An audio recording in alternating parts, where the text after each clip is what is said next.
Hey everyone, welcome to the last week of November 2025 Railfan updates and announcements. I hope everyone had a very happy Thanksgiving this year, and without further ado, let's get started. Last weekend, folks at the Erie Turntable Museum in Port Jervis, New York, spent time repainting a former Erie Railroad caboose. The Delaware and Ulster Railroad recently extended their rail line by an additional mile to milepost 45. Once the Christmas train rides are over, track work will continue to Fleischmann's and High Mount as soon as they can. Also, shout out to the Rock Hill Trolley Museum for letting the D&U use their stone car as part of the recent track work. Work has picked up again on Meadow River Shay No. 1 at Steamtown as the smoke box and the manifold for the cylinders have been removed. New truck bolsters have also been coming together. There was definitely significant fundraising for the restoration of Lehigh and New England diesel locomotive number 611. Over $20,000 was committed to repairs, and now the association is facing about $35,000 needed to bring the generator back to life. Special thanks to Norfolk Southern, the Berkheimer Foundation, the Lehigh Valley chapter of the NRHS, and all the other supporters that donated to this project. It is the last surviving diesel-electric locomotive from the Lehigh in New England, so let's help give it a new lease on life by donating to it. RJD America posted their November 2025 update video on C&O 614 and their business car on their YouTube channel. Subscribe to their YouTube channel and their update video will be linked in the description below. At the Cape May Seashore Lines, Comet 1 coach number 1753 has been fully restored. This tourist operation is located in Woodbine, New Jersey, about an hour drive from Atlantic City, New Jersey, and Philadelphia, Pennsylvania. Coming January 16th of 2026, the Western Maryland Scenic Railroad will have their Cumberland Clown Show. The Western Maryland Red and White has been referred to as the circus paint scheme for those who don't get it. Anyway, 561 will lead a matching Western Maryland circus passenger train as photographers capture run-bys between Cumberland and Frostburg. Also, Great Scenic Railway Journeys is back with a $7,500 matching challenge, as all donations up to $7,500 will be matched dollar for dollar through December 23rd. And this fundraiser will help fund 734's new front and rear tube sheets. Not too far from Cumberland is an historic roundhouse in Martinsburg, West Virginia, and some of the work has been done to the caboose recently. The Fort Wayne Railroad Historical Society has two major fundraisers. The first one is preparing to add more covered space for their facility to protect more of their equipment from the weather elements. Every donation of $250 or more to the new covered facility will be matched dollar for dollar up to $149,000. The second matching fund is all donations to New York Central 3001 will be matched dollar for dollar up to $10,000 through December 31st. The Tennessee Valley Railroad Museum recently unveiled their diesel locomotive number 200 in the red and white Frisco livery. After a recent hydrostatic test for Nashville, Chattanooga, and St. Louis number 576, it was discovered that several of the locomotive superheater units require total replacement costing around $45,000.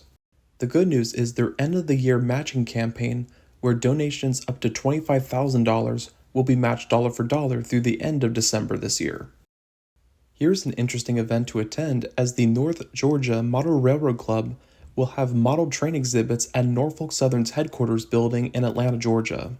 It is free and open to the public Sunday, November 30th to January 9th every day from 9 a.m. to 6 p.m. So I suggest not missing out on these rare opportunities to step inside Norfolk Southern's headquarters building. The upcoming Sugar Express photo event got more exciting, as steam locomotive number 148 will use Norfolk and Western 1218's whistle. There are still spots left for this photo event at the time I made this video. Christmas came a little early at the Mid-Continent Railway Museum, as they have acquired a Milwaukee Road steel bay window caboose donated by Ken and Ruth Rupp. And thank you, Ken and Ruth, for giving this caboose a new home, and it will be enjoyed by visitors. As of this past Wednesday, November 26, almost $14,000 has been raised for the Chicago and Northwestern number 1385. We have two more railroads unveiling their America 250 locomotives recently, the Minnesota Commercial and the Genesee and Wyoming Railroad. The Railroading Heritage of Midwest America recently started their Roundhouse and Turntable project in Silvis, Illinois. In the future, there will be a multi-stall roundhouse to protect and preserve locomotives and rolling stock, and also be a living museum. Also, the 135-foot turntable donated by BNSF will be used, and when the project is complete, it will be the longest operating turntable in the United States. And donations are needed to make this future facility a reality. The Great Northern 1355 is receiving more help as RDG Steam Services assisted the American Heartland Railroad Society a couple of weekends ago. More donations to the Sioux City Railroad Museum will help keep this restoration project moving along.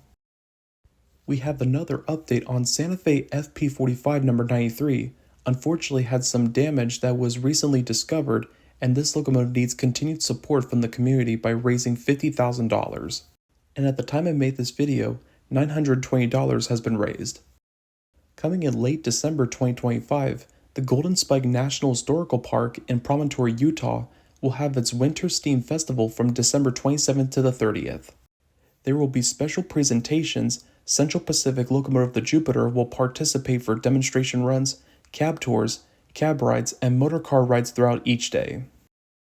New Mexico Heritage Rail needs your help this giving Tuesday, December 2nd, as their car mover named Lurch needs regular maintenance such as oil change, filter replacements, blinker fluid, etc. Unfortunately, 2 of its tires went flat, with each tire replacement costing about $1,000.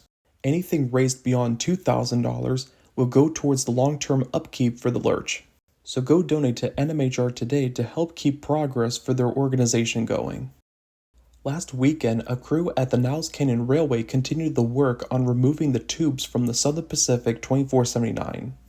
More donations to this project and more volunteers will be a big help in keeping this project going. We have some interesting news up in Canada. First, the Port of Westlock in Alberta is partnering with Canadian National and the Battle River Railway to haul wheat by rail from Rosalind to Westlock. Moving freight by rail is a lot more efficient than doing so by truck.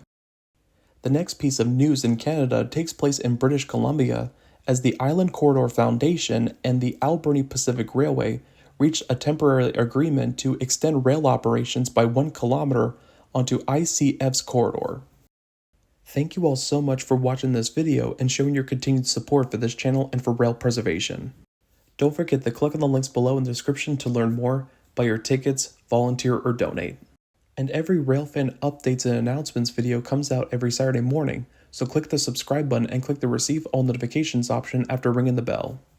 A playlist of the Railfan updates and announcements videos will be on the left, as well as another video on the right. And of course, likes and comment your excitement and support down below helps this YouTube channel support more rail preservation projects. You folks know the drill. That's all for this week. This is Transcontinental Railfan, and I'll see you all next time.